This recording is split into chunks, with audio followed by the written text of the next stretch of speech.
I on? It is on. Good. Good evening. I am Art Vandenhouten. I am Dean of the Faculty at Flagler College, and I am delighted to welcome you tonight. Thank you so much for coming.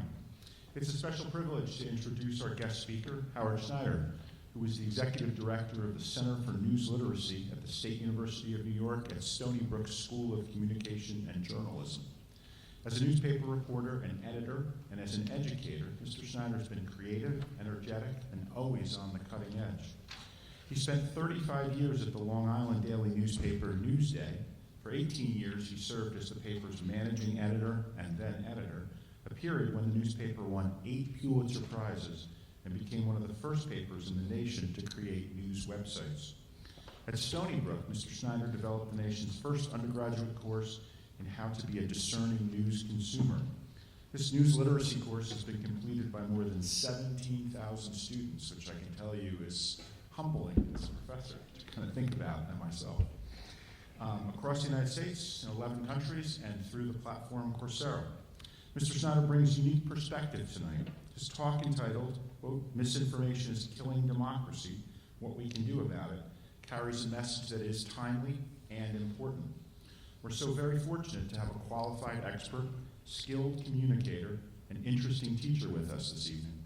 Mr. Schneider grew up on Long Island, earned a bachelor's degree at Syracuse and a master's degree at Columbia University's Graduate School of Journalism, where he has been honored as a distinguished alumnus.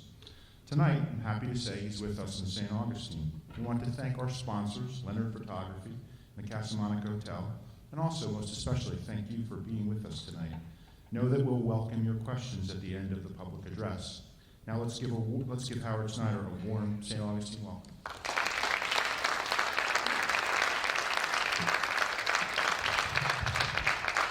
Can you hear me? You can hear me okay? It's nice to be back. I was here 4 years ago. Was anybody here when I was here 4 years ago? Oh, you do. I may have a couple of duplicate things because I don't remember anything now after 4 years, especially after COVID. I don't know about you. It's just kind of a blur. And yes, I promise we will get a question about Tucker Carlson. Somebody already yelled that out before we even started tonight's discussion. So, 4 years ago, I came here to talk to you about this phrase, fake news, which I think is a terrible phrase, by the way, very misleading. What it is, what it wasn't, what we do about fake news. And I'm here 4 years later to talk to you about something that's even far more perilous to the country. And it's this absolute flood of misinformation that we are faced with almost every day, and its consequences for our civic life.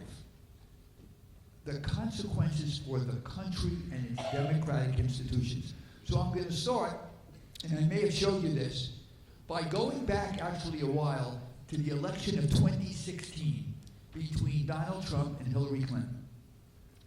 And in August of that year, a few months before the election, a mosque, a library and a mosque was opening in downtown Houston, Texas. And on Facebook, how many of you are on Facebook?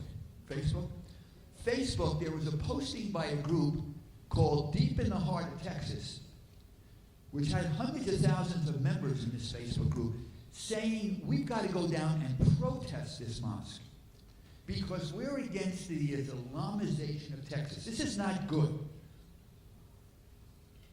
And another Facebook group heard about this, the United Muslims of America, and they said, we can't allow that. We have to go down and counter-protest because that mosque and that library is very important. Both groups go downtown to Texas. They face off across the street. The police have to come and keep them apart. Now, I want to ask you a question. What did both of those groups have in common? Raise your hand. What did both of those groups have in common? What did they have in common? Somebody. What?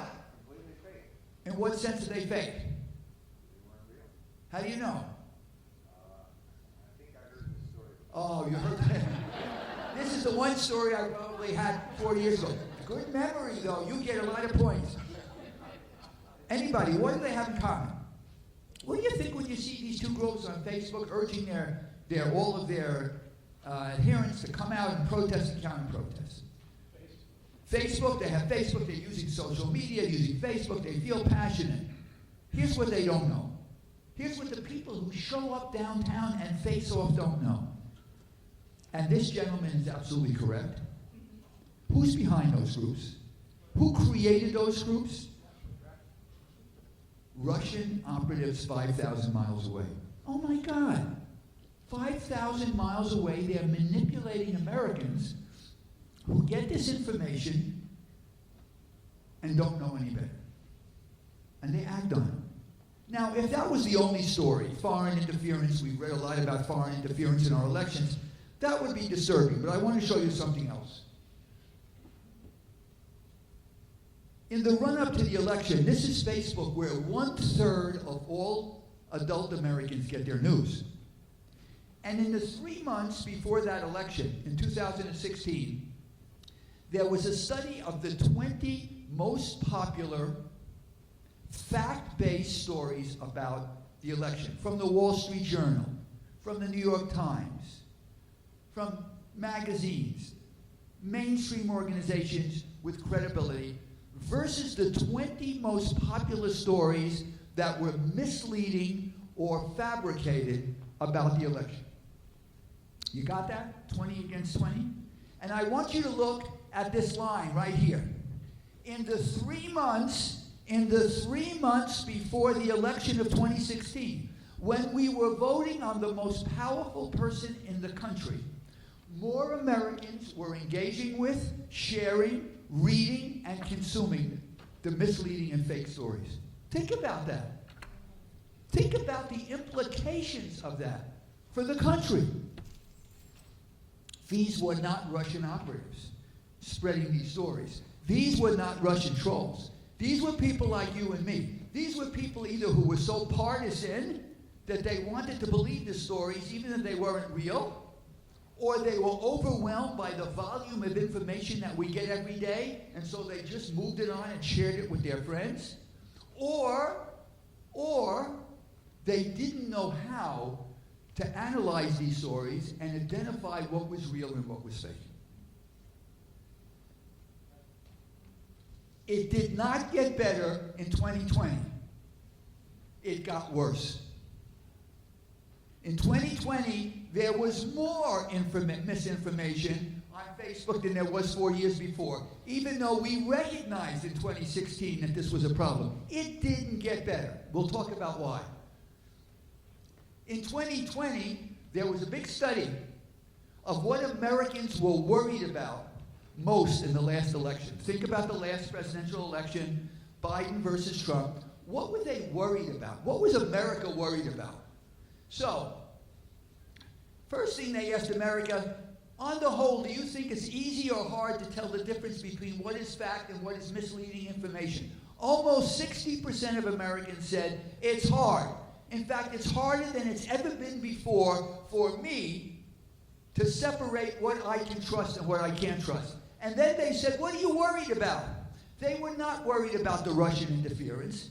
They were not worried about voter suppression. They were not worried about fraud. The leading answer was Americans were worried about misleading information going into that election. They were concerned that they were not getting real information or information that was reliable and actionable, and it would be a factor in how they made their decision. Why does it matter? Because misinformation is eroding the public's confidence in democracy. What percentage of Americans, this was a poll this January, do you think have a high confidence level in the integrity of our elections? Somebody tell me. What's the percentage you would think of Americans who say they have a high level of confidence in the integrity of our elections? 75? 75? 60? 20. Wow, wow, wow. Think about that. Now, for lots of reasons people are worried about it. There are many Republicans who feel the last election was not legitimate. There are Democrats who are worried about voter suppression. But when 20% of Americans have confidence in our electoral system, I don't know about you, we grew up, this was just assumed. Nobody questioned this, no matter what political party you were in. 20%. And it's not only, we're going to focus tonight about civic life and politics, but it's affecting every part of our society.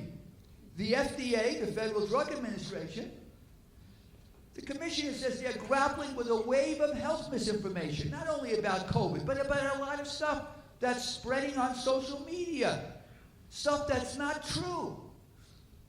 And almost every story, every news story is accompanied by a wave of misinformation. Whether you're pro or anti-abortion, there's stuff going on social media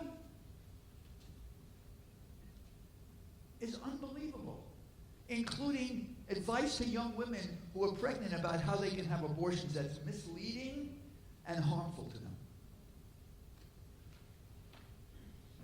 What about the next generation of citizens? What about your children and grandchildren who live on these screens, right? That's their life. They know technology. Are they smarter than we are?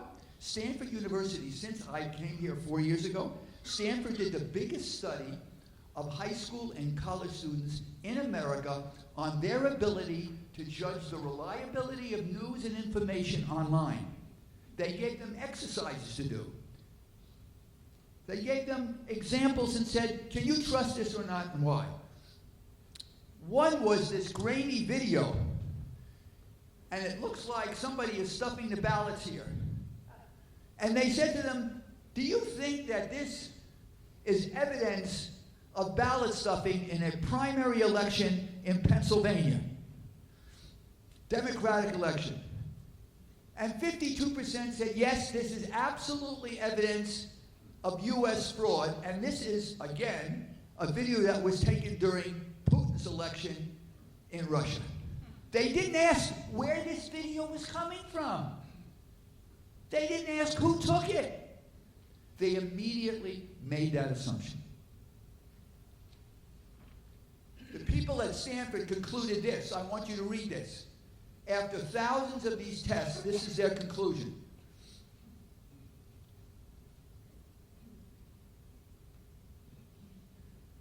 So the next generation, despite their technological acuity, despite all of their ability to manipulate technology, they're not smarter. They're not better at this. And I'm going to talk about what we have to do about it. But they're not smarter. It's a little scary. And I just want to make this clear. We're going to talk tonight about these first two categories. The difference between misinformation and disinformation. Disinformation. Anybody know what disinformation is? Anybody want to try to define disinformation? There's a difference between these terms. Disinformation is information deliberately false and manipulated information deliberately created by someone to fool you, manipulate you, persuade you, and they know it's false, they know it's misleading, and they do it. A relatively small number of people do this. They get that disinformation into the ecosystem. What is misinformation? Misinformation is what the rest of us do. Misinformation is information we spread, not because we know it's wrong, we think it's right, or we think it's okay, or we haven't checked it out yet. And it spreads like wildfire. Malinformation we won't talk about as personal information that's used on the internet to punish people. That's true and real, but we're going to focus on misinformation and disinformation. Now, misinformation is not new. I may have used this slide before. This is a very famous case of misinformation, one of the famous Bibles that reported that I was going to say amendment, by the way. The fourth commandment says, thou shalt commit adultery. By the way, it was a bestseller. It was an absolute bestseller. We've always had levels of mis and disinformation. It's accidental. In terms of our politics, my God, we've had misinformation. This is Andrew Jackson, of course, from right here. This was spread when he was running for president. A lot of our elections have used this kind of misinformation. Here's one of my favorites, okay?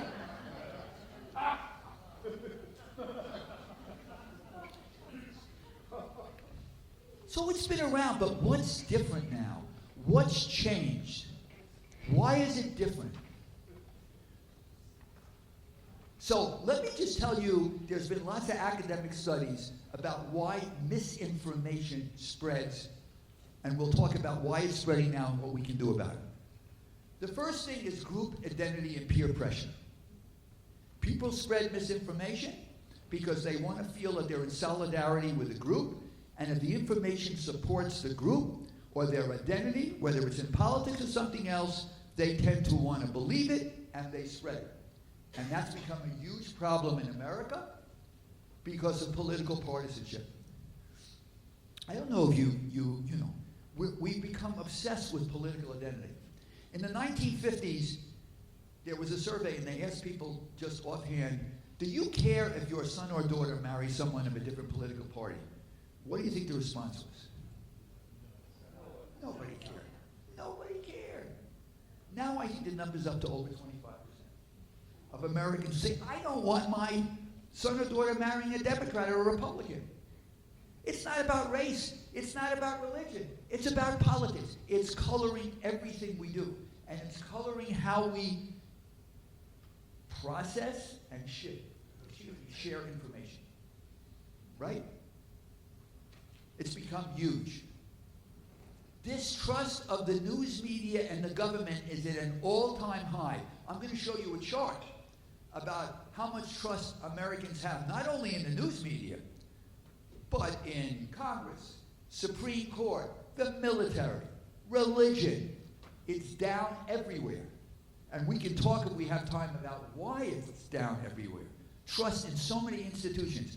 But that contributes to the spread of misinformation. Emotion, especially fear and anger.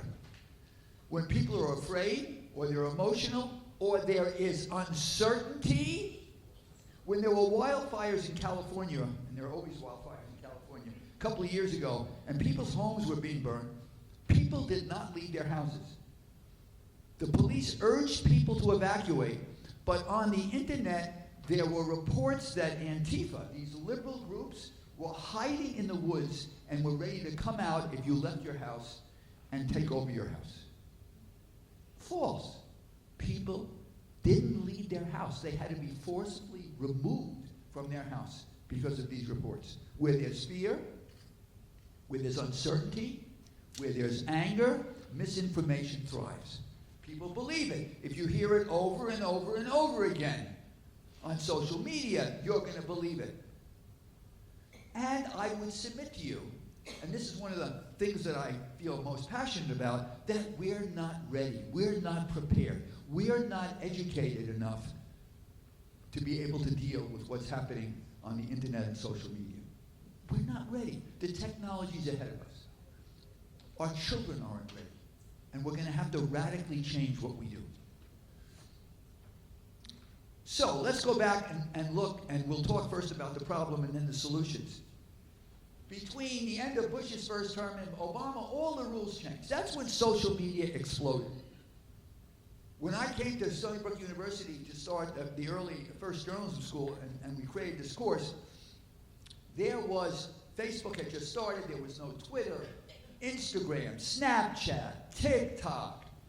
The iPhone was not invented until 2005. Everything would explode after that. Because what happens is that social media is able to amplify a lot of the issues we talk about. I think I shared this with you, so you may remember this slide. The speed by which things move. So, did anybody know that the Pope endorsed Donald Trump in August of 2016? Anybody know that? You never knew that, right? You sure? Positive. Well, WTOE was a news organization that reported that the Pope endorsed Donald Trump. How many times was this shared? How many times was this shared, that report? So the Pope hears about this, the Vatican hears about this, and the Pope says, oh my God, or whatever the Pope says, and he says, we don't endorse candidates, this is crazy. And they put out a correction, and they say, this is not true. How many times is that shared? Who is going to win the war? Who is going to win the war between truth and falsehood once bad information gets out into social media and our ecosystem? MIT did a study and found out, they actually quantified that fake and false tweets travel 6 times faster and further than stuff that's legitimate. They track this. A lot of the false stuff isn't sensational. It's emotional. And so people gravitate to it. But I want you to understand, and this is, we're going to come back and talk about this. Once you share something, you can't catch up with it again if it's wrong. You can't. How many of you saw this recently? Anybody? The Pope in his new puffer coat. So where does this come from? Do you know? Where does it come from? He looks good though, doesn't he? But where does this come from? AI, this is artificial intelligence, created this, not even a person. This is the newest technology. Oh my God, what are we going to do about this? How are we going to understand this? I don't know if you've been following what's the latest developments. Artificial intelligence creates stories. You can ask artificial intelligence, I want the Pope to wear a puffer coat, and it creates it for you in a matter of seconds. And a lot of people saw that online and believed it. We're going to have to deal with this. We're going to have to deal with this. Now, you talk about politics. Here's something from the last election. This is a photo taken in Wisconsin that's happening right before our eyes. Here's a Democrat who thinks that the Republicans are basically sabotaging a lot of votes by taking all these votes in these mailboxes and destroying them. And it got a lot of traction. Thousands of people were looking at it on social media. Here's a picture that ran during the protests in Washington and when President Trump went to the church and held up the Bible, comparing him to Hitler. Thousands of people spread this, looked at it, compared the two unfavorably to the president. Here's Hillary Clinton endorsing your governor. We need the sound. Hello? Whoops. Well, she's not endorsing your governor. I'd say he's just the kind of guy this country needs, and I really mean that. If Ron DeSantis got installed as president, I'd be fine with that. I mean, the one thing I know about Ron is that when push comes to shove, Ron does what he's told. And I can't think of anything more important than that. How about that? You didn't know that Hillary endorsed him, did you? How did that happen? How did that happen? AI. Took her, put words in her mouth,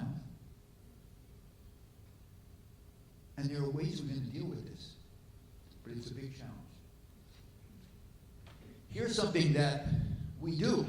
Because of the internet and technology, we all do this. We're a little overwhelmed by the amount of information. This is hard to figure out, so we outsource our judgment all the time. We all do. When we started the program at Stony Brook, we would give students an assignment about Martin Luther King. Where did they go when they had to search for information? Where do you go? Google. So they go to Google and they search for Martin Luther King, and guess what comes up? It's the 3rd or 4th highest thing. It's martinlutherking.org. That's the site they go to. Who runs martinlutherking.org? Who runs martinlutherking.org? Anybody? How about if I told you it was a white supremacist organization? It was an outgrowth of the KKK. It's Stormfront. Right? Let me go back.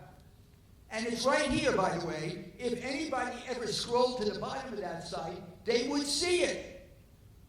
But the students didn't. They went there. In part because they trust what the rankings are. What does that org mean? Anybody? What is that org? Non-profit organization. What's .com? What's .com mean? A business, right? Wrong, wrong, wrong, wrong. I can be a .com.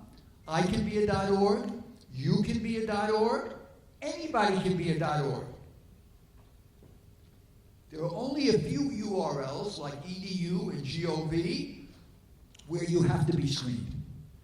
So lots of people make those assumptions and they come to an org and they'll say, I can trust that information. It's coming from a nonprofit organization. It's not true.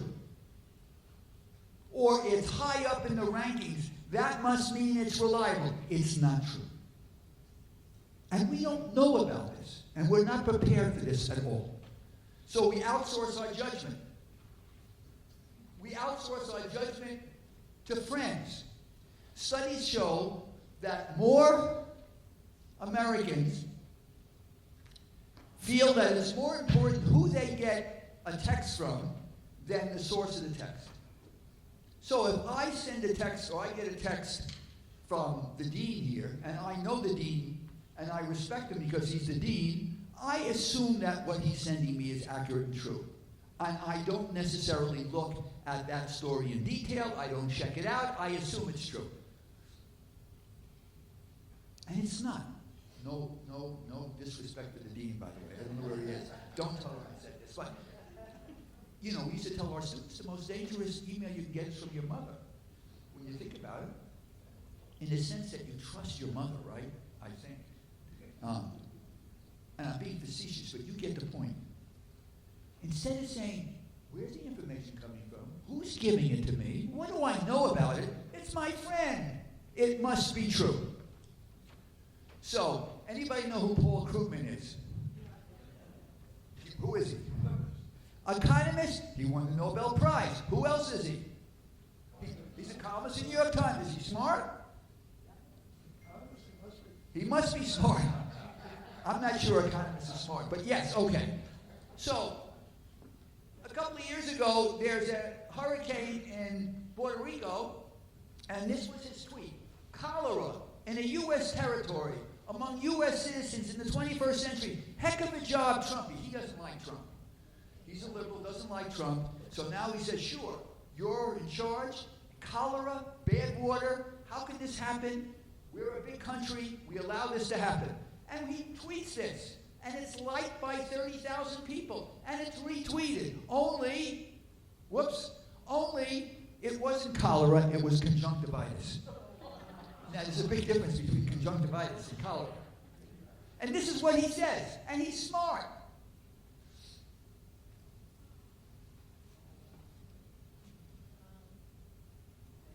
There's a humility here. No matter how smart we are, we fall into traps if we're not paying attention. All of us, you, me, it can happen to anybody. As soon as we don't pay attention.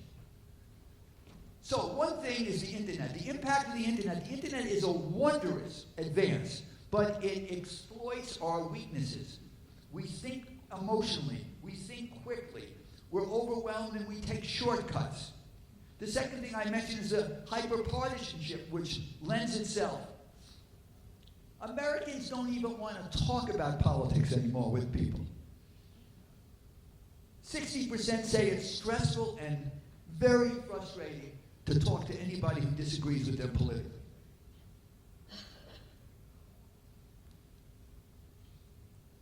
The people who watch Fox News and the people who watch MSNBC are equally as partisan. They basically go to these sites to be confirmed, right? To get information that supports their point of view. That's what they do. And so one of the big questions I would ask you tonight, and I ask our students, how many of you recognize A Few Good Men? Anybody saw the movie? So this is my favorite scene in the movie, and we always play it for our students. Because there's a big question that I want you to ask. Because if we're dealing with misinformation, and we're dealing with the spread of stuff that can undermine our country, the real question is this. I'll answer the question. You want answers? I think I'm entitled. You want answers? I want the truth! You can't handle the truth! Can the country handle the truth? Are we at the point in America where a lot of people can't handle the truth? They don't want to hear it. They don't want to accept it. They don't want to believe it. They rationalize it away. I think it's a profound question that we're facing. It's hard to admit you're wrong. It's very uncomfortable. Psychologically, it's called cognitive dissonance. our brains actually hurt when we process information that challenges our assumptions. And so what we do is we distort it, we forget it, we rationalize it. Let me give you some examples. This was a couple of years ago. A third of Americans don't believe that Obama was born in America. He put his birth certificate online. It's there for everybody to see. And they won't accept that he was born in America. They still consider him an illegitimate president. Even though the facts are right in front of them. It's not only the Republicans, by the way. In 2017, there was a tax cut under President Trump. And they asked people, did you get a tax cut? Many Democrats, some Republicans, many Democrats said, I did not get a tax cut. They did get a tax cut. Their taxes were in front of them. But they didn't want to basically feel that Trump had done anything good for them.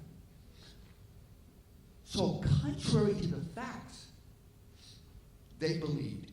Belief was more important than facts. What I believe is true, not what the facts tell me is true. This enables misinformation to flourish, to absolutely flourish. And this is another indication. This happened, I think, last year. There was a simple test given to thousands of Americans, 10 statements. And all the researchers asked was, tell us if this statement is a fact or is it an opinion. Is this a fact or is this an opinion? A fact being something that can be verified by facts. Even if you don't know it was true, you say, yeah, I can find out if that was true. And they ask questions about immigration and abortion and all kinds of things. If I think, yes, only 35% of Americans got all of the opinions right, and only 26% of Americans identified the 5 factual statements. How come? I mean, we all grew up, right? This is an opinion, this is a fact. Why? Why was this the result? Anybody? What do you think why? Why do you think? Anybody have an idea? Because people who believed an opinion to be true said it was a fact.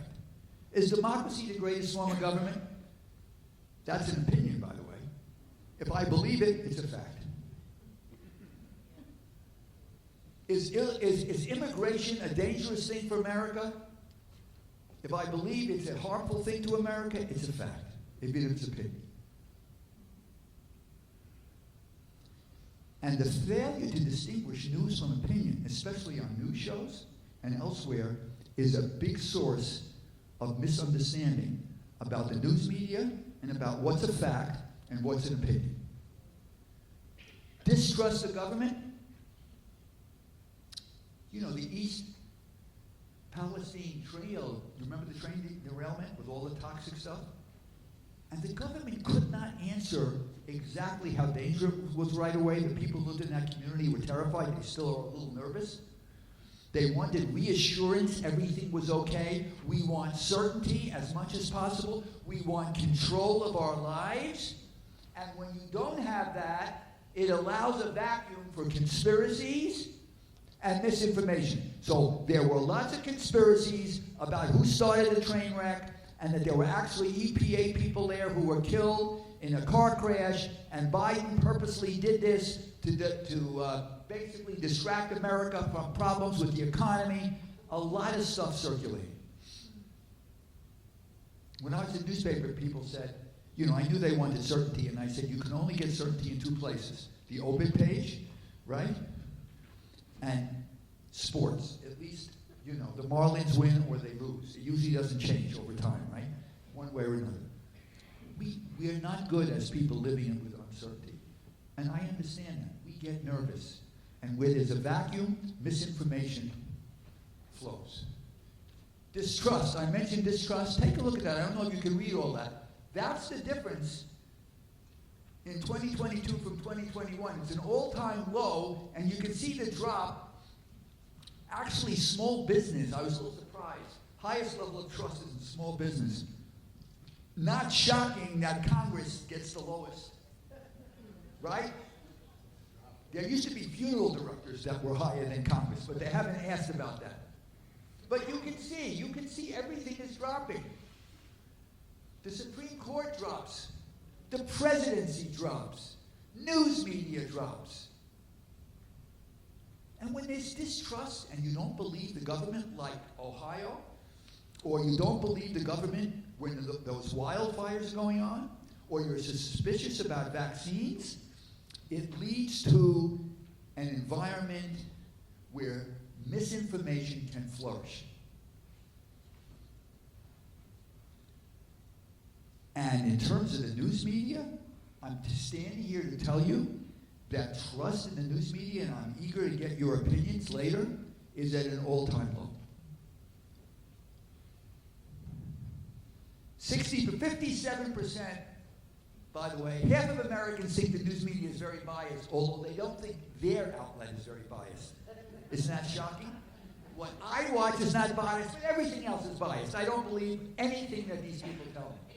Right?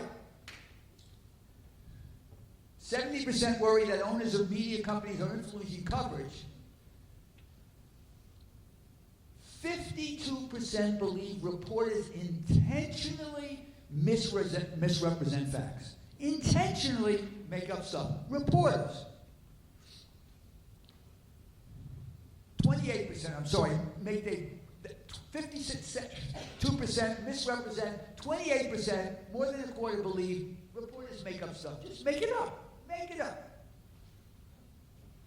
This is where we are. And it crosses partisan lines. More Republicans feel this way because the Democrat's president. Usually when a party is president, the other side feels this way. So we've got a problem with distrust. And everything I'm telling you tonight about the spread of misinformation is part of lots of other problems. So when people talk about the news media is going through its own crisis. And it's not about making up information. The internet has totally disrupted and destroyed the economic model that supported news organizations for 150 years. The model was very simple. When I worked at a newspaper, we made 80% of our money from advertising, 20% from consumers. We kept the price very low, so we got a lot of advertisers. We had this, raised the rates for the advertisers. The internet comes along and takes away all the advertising. Google and Facebook have 90% of all the advertising online. Those classified ads for houses and cars and boats, we made a fortune on those. Craigslist takes it away. Newspapers have disappeared across the country. There are 1,000 communities in America without any newspaper. There are 200 counties in America where there's only one newspaper offered a weekly newspaper. Studies have shown when there's no local newspapers, there's less voting on local issues. There's more corruption because nobody's watching officials. And then people try to nationalize politics. They become more concerned about national politics than local politics, and really civic life in those communities erodes. Half of all newsroom employees have been fired between 2008 and 2018. The people who used to filter the news, who helped check on things for us, even if you're a little cynical, they really did, and many of them have disappeared. And in their place, what do we have? So, I don't know how many of you see this, but there's a company that's come to these communities that have lost newspapers or declined, and they've created these kinds of newspapers. This is Duval Times. There are 1,300 of them. And they look like newspapers. And they cover local news, except, and I don't know about the Duval Times, many of them are pay-for-play newspapers where you can buy stories. If you're a public relations person, you can pay them to do stories. If you're a Republican or Democrat, you can pay them to do stories on your opponent. They have replaced the newspapers that used to be in those communities. And they look like newspapers, and so people get fooled.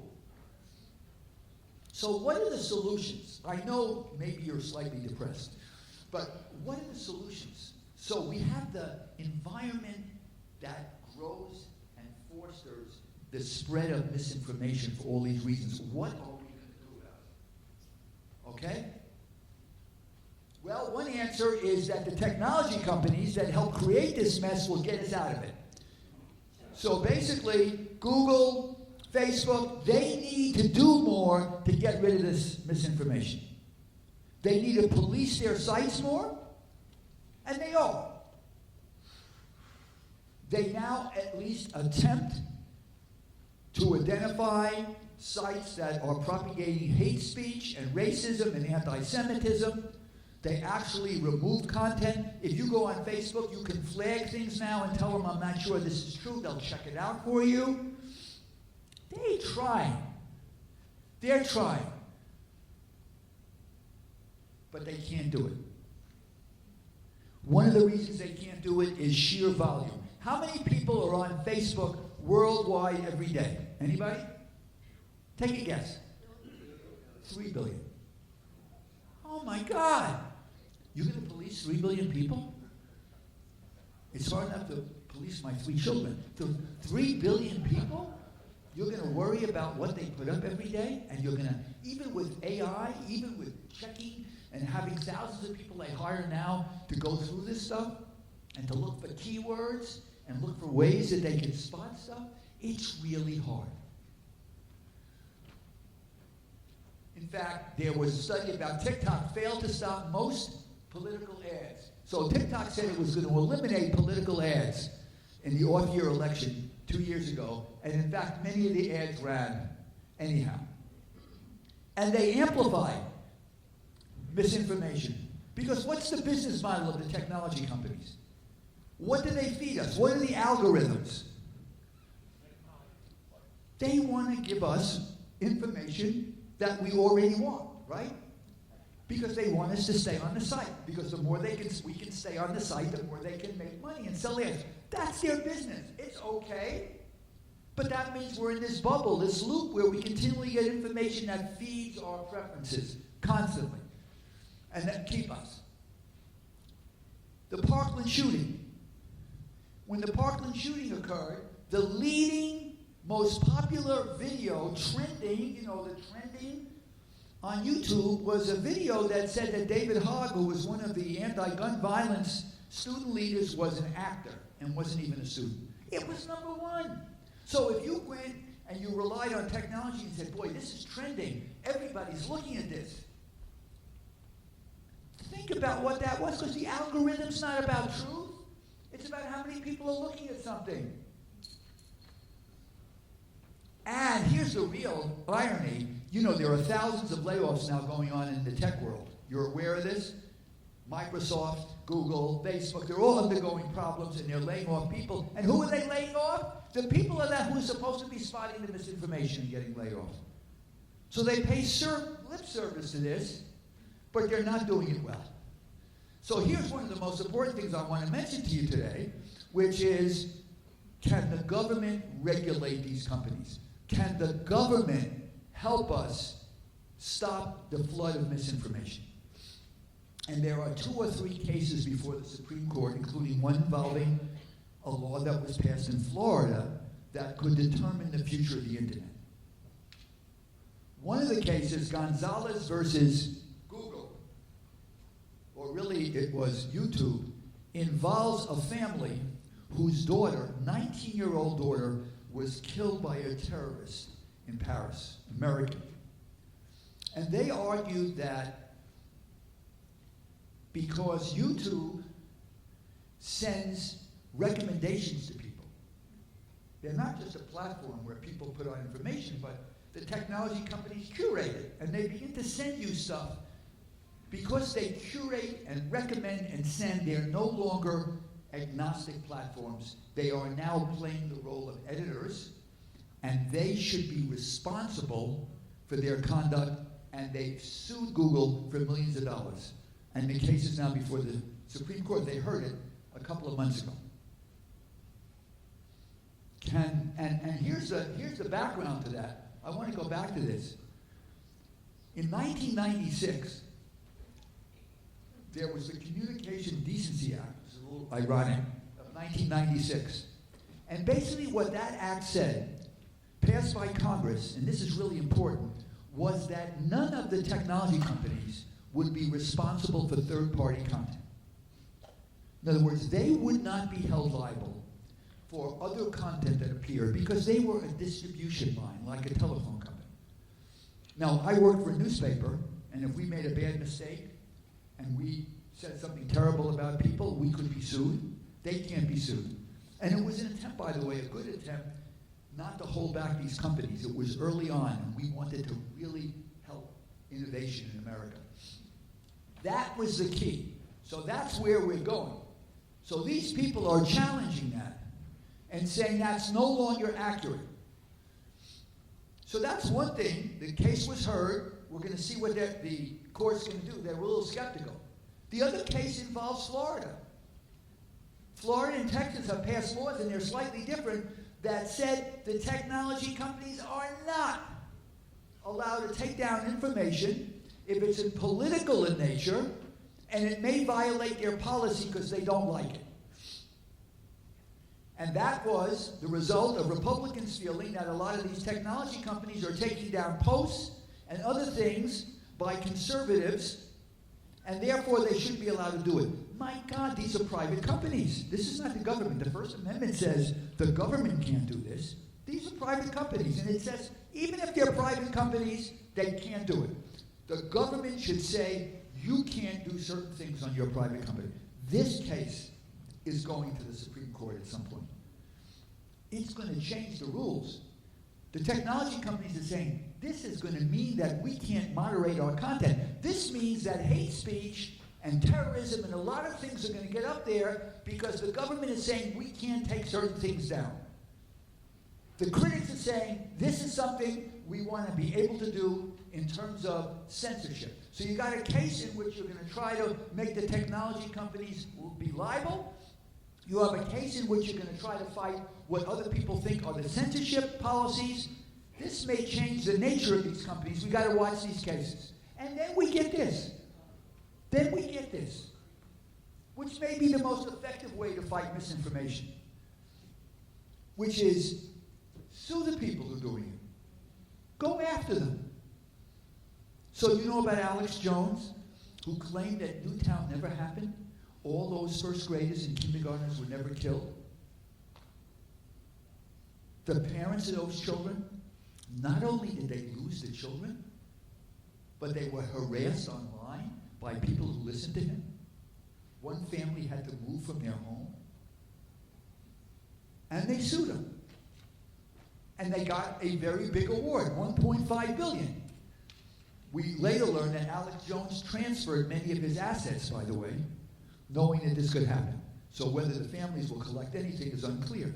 And we know what happened with the Dominion case, which may have been a factor, obviously a big factor in Tucker Carlson being fired. But Dominion said, okay, this is false information. It's hurting our company. We're going to sue. And they won over $700 million. So it may be that people who are affected by misinformation are going to be much more aggressive, and it may be the people who spread it are going to think once or twice before they do it, and that may be helpful. All of that may be helpful. And we need new models of journalism.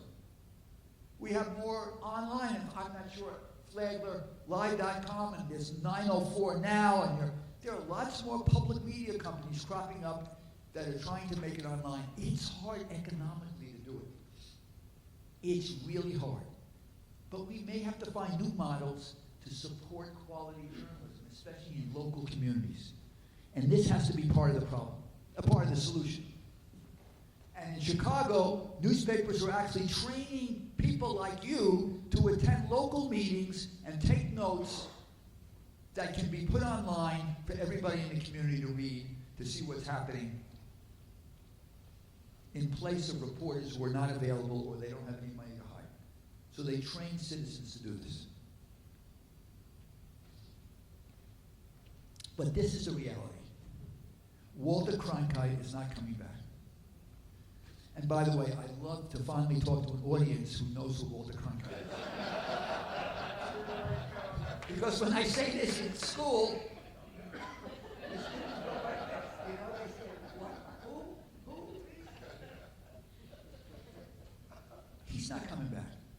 We're not going to have 1 or 2 or 3 or 4 ever again, you know, trusted figures who filter all the news, who we all gather around, whether it's Cronkite or somebody else. We have now hundreds and hundreds of news outlets, choices for people to make. The system is very fractured. And we're going to have to understand how to navigate that and do it.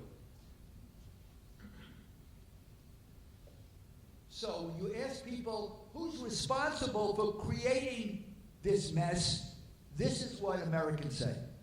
They say political leaders are the most responsible, and then they talk about who else is responsible. And they say that the public, you and I, are not very responsible for this.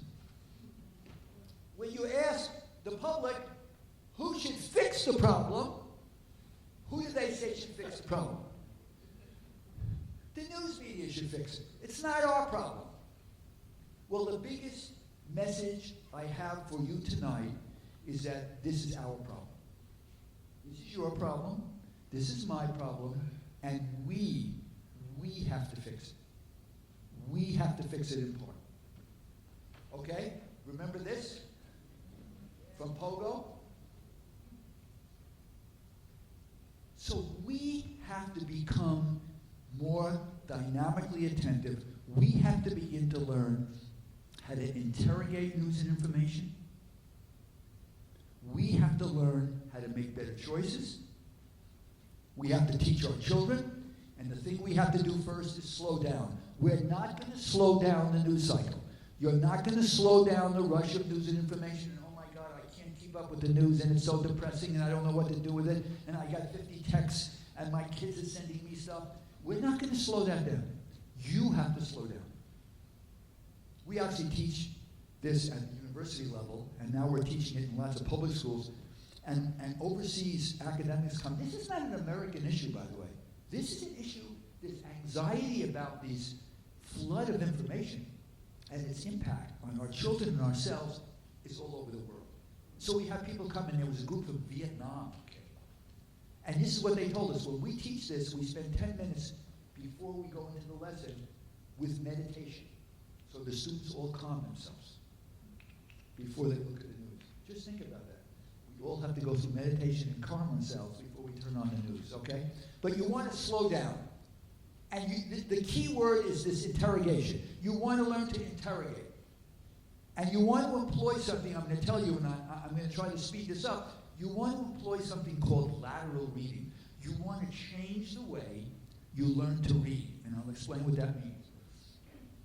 You want to take responsibility to verify before sharing. Never share anything that you're not sure is accurate. Because as I said to you before, the consequences are enormous, and you don't even understand the consequences of where all that information is going. Whoops. Let me go back. Okay. So what do you look for? You look for who's behind the information, right? Who's giving, and this is simple. You think this is simple? We don't do it. Who's giving me this information? You know, the students will say to me, I'll say, how many of you get your news from YouTube? How many of you get your news from TikTok? You probably are not on TikTok, right? I have 11 grandchildren, so I went on TikTok just so I could kind of talk to them. All right. You get your news from Facebook? Anybody get their news from Facebook? Anybody? Nobody here. That's good. And I tell them, you don't get your news from Facebook. You don't get your news from YouTube. You don't get your news from TikTok. You get your news on TikTok. You get it on YouTube. It comes from hundreds of different places. And it's your job to find out where it originally comes to you. So the first question is, who's giving me this? Is this anybody reliable or authoritative who's giving me this information? The second step is to say, what's the evidence in the story or the video or the report? And I'm going to be open. I'm going to be thinking about this. I'm turning on my critical thinking part of my brain. What's the evidence I see to support the story, the conclusions? And what do other sources say? It is no longer sufficient just to have one news source. You want to have a couple that you feel comfortable with, and you can check. And you want to distinguish between news and opinion. Don't tell me that a news organization is biased because the opinion on the editorial page, or Tucker Carlson, or somebody on MSNBC on their opinion shows has an opinion. Of course they're biased. They have an opinion. They have a judgment. That's not a biased news organization. Biased news organization is when the news report is biased. It's when opinion gets into the news report every day on information that should be neutral to you, that's supposed to empower you to make a decision for yourself, and it becomes opinionated because the author, the reporter, not the people in the story quoted, they insinuate their point of view. That's when you can begin to think about whether something's biased. And because you find one outlet that's biased, does that mean the news media is biased? You know, when I speak to groups, I'll ask you, how many of you think Fox News is biased? Anybody? You can raise your hand, it's okay. How many of you watch Fox News on a regular basis? The people who raise their hands, how many raise it? People laugh. 80% will say Fox News is biased. I'll say, how many of you watch Fox News? 10%. Nobody even watches.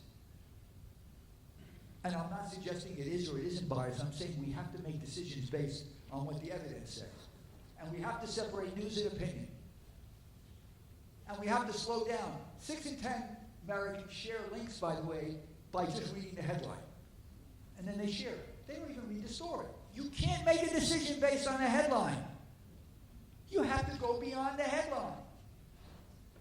If you read this headline, you discover, if any of you snore, and I know you don't, by the way, but if you did snore, you were 3 times more likely to die of the coronavirus. Oh my God. Oh my God, that's terrifying. But when you go beyond the headline, you realize that people who snore have all kinds of issues that increase their mortality. People who are obese, who have heart problems, they're more likely to snore. So this is not a good headline. It scares the hell out of you.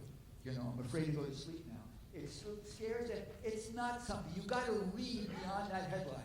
And this is what I mean by lateral reading. You use the power of the internet to check the internet.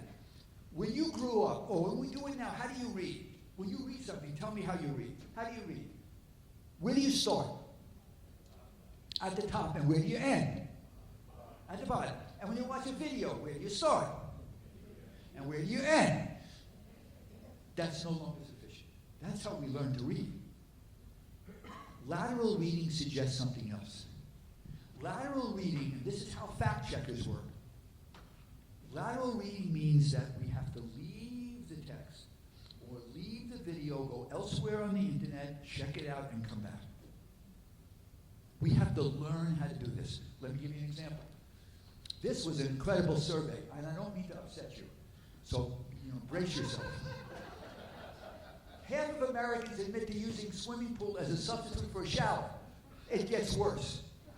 Something like 30% admit that they urinate in public swimming. And it gets worse. I think it was 15% admit they go in within an hour of having diarrhea. Are you ever going to go into a swimming pool again? If you read this story and say, oh my God, it's really bad to go into a public swimming pool, I got to share this with my friends, and I'm going to be careful. If you only stay on the text, it's not enough.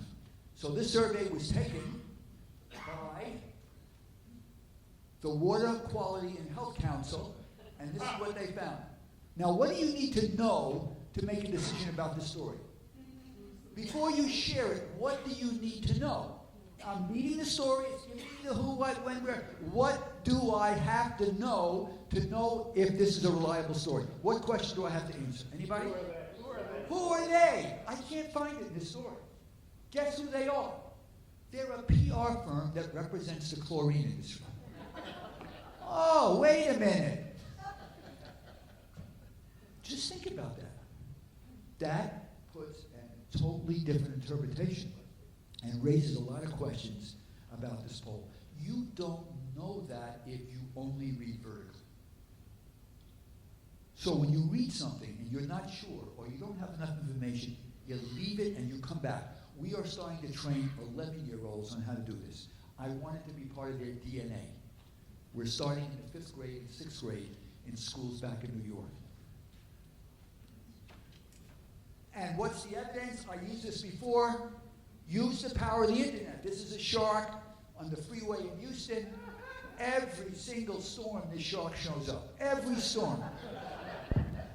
Whoops. If you go, there's a site, whoops, a reverse image search it's called. There's a site called TinEye. If you go on TinEye and you put a photo in, it'll tell you the history of that photo. The internet will tell you where it showed up, who took it, and when took it. And you'll find out that that shark picture was taken years before that hurricane. So there are ways, if you can interrogate information, you can be better at it. By the way, that doesn't mean there are no sharks. This is Ian. This is Ian, by the way, in Fort Myers, where there were reports that there were sharks.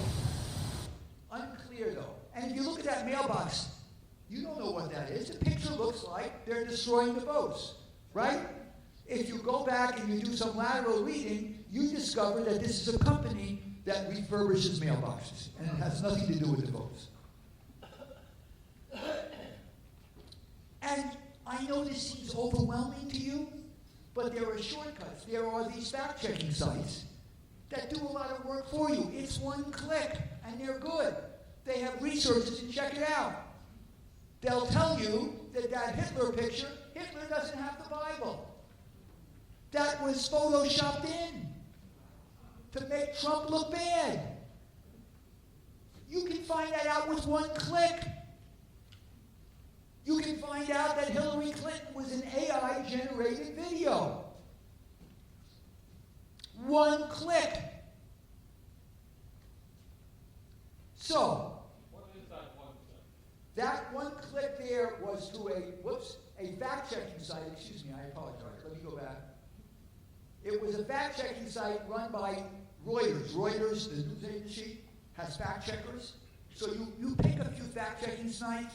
There's Snopes, there's Politico, and you just go to that site. You make it one of your favorite sites, right? You save it. You go. They investigate a lot of this. And you search for Hillary Clinton, and they show you that this was AI-generated. So you know. You don't want to outsource your judgment to your friends, your political party. I know you feel strongly about this. You can't do it. You have got to be in charge of your own information life. And you got to check your emotions. So I'm going to tell you a very quick story because we only have a minute or two. In 2004, researchers at Emory University decided to study Democratic and Republican brains.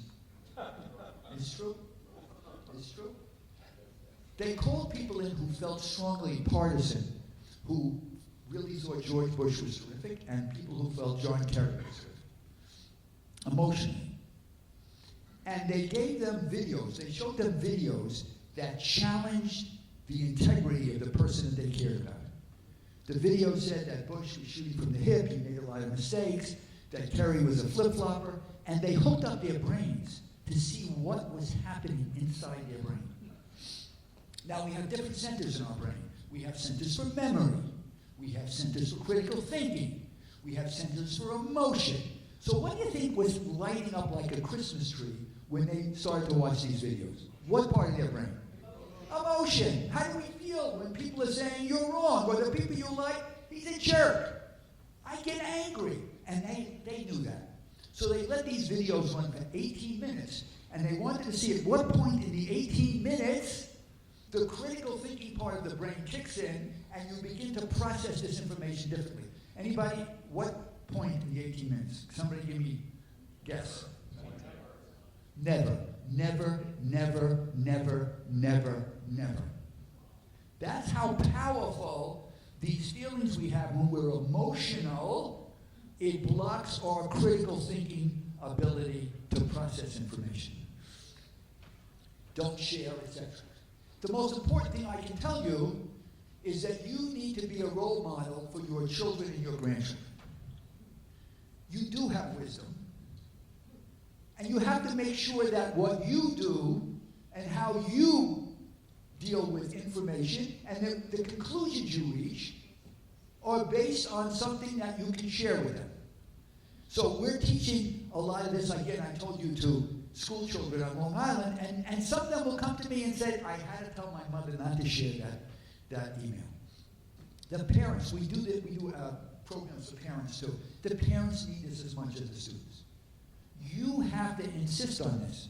I know it seems overwhelming, this misinformation issue, and things will help. Technology helps a little bit. The court cases may help a little bit. Better journalism will help a little bit. Better political leaders will help a little bit. But we can help ourselves. We are in control. And so what we've done at Stony Brook University, you heard a little of this. We created a center way back in 2007. We teach a course. You know, I talk rather quickly, but I can't give you our 42-hour course in 10 minutes, although I'm going to tell you how you can take it in a second. It's at a lot of these places. We're beginning to do this at high schools and middle schools. Finland teaches everybody how to spot misinformation. Oh my God, Finland! They start, and everybody, and it's easy because, you know, in America our educational system is decentralized. We got different districts in different states. In Finland, you have a minister of information. Because everybody's going to do this, and they do it. And all the tests, when they test kids around the world, the Finland kids are the best in spotting misinformation. It works. It works. New Jersey. You know, I come from New York where there's a little. Anybody from New Jersey? I don't want to insult New Jersey. Then I won't say what I'm about to say. But New Jersey, of all places, New Jersey becomes the first state in the country to vote 3 weeks ago, Republicans and Democrats, to require every student in the state to take media literacy education before they graduate. That is a core competency. It is the realm of citizenship. It is the coin of citizenship to be able to be informed enough to know what information is reliable and what is not reliable. There are other states considering the same thing, and I know you've gone through a lot with Florida and the school system, but lots of people are moving in this direction. This is a course you all can take. It's free. It's online. It's not too onerous. There's a lot of videos. This is the URL. I'll leave it with you. It's a version of the course we teach at the university. It's very accessible. I apologize, we haven't updated it in a while. It's in 4 languages. If you speak Polish, Chinese, Spanish, or English, you can take this course. About 20,000 people worldwide have taken it. And it's a look at some of the issues I talked about tonight, and I apologize that we can't go into in depth, obviously. But this is something you can do to follow up if you want to follow up. That's my contact information, and with that, I'm going to end and take any questions you have, and thank you so much. Thank you.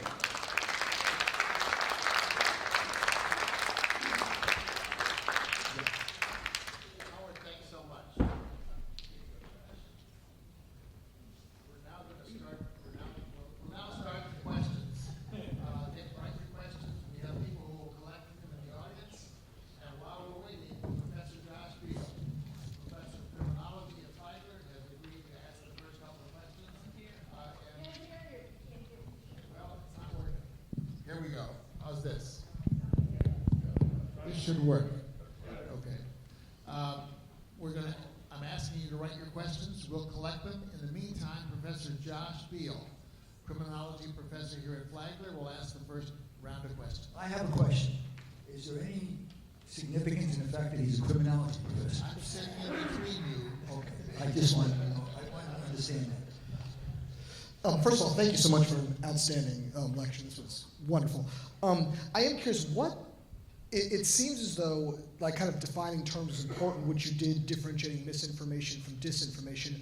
What level of falsehood is enough to rise to the level, in your opinion, of disinformation? So, for example, you'll hear in political ads all the time, Republicans want to outlaw abortion because they hate women, right? Or Democrats want to kill babies. That's clearly, now those statements are true, right? So where does that level I think rise? that's disinformation. If the parties know that this is contrary to fact, then I think it's disinformation. If they deliberately put out information that they know is false. Now, the question is, do those people believe it or not? They're going to say, I believe this is the case.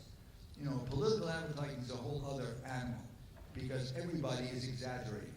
But I would say that's a difficult question. But I would argue that if they are putting out information and demonizing their opponents with information they know is false, that all Democrats want to kill babies, that would be disinformation. So would you agree with that then, that when reporters or political commentators on news stations say things like that, that would fall into a disinformation category? You're talking about commentators. Sure. Yes, yes, yes.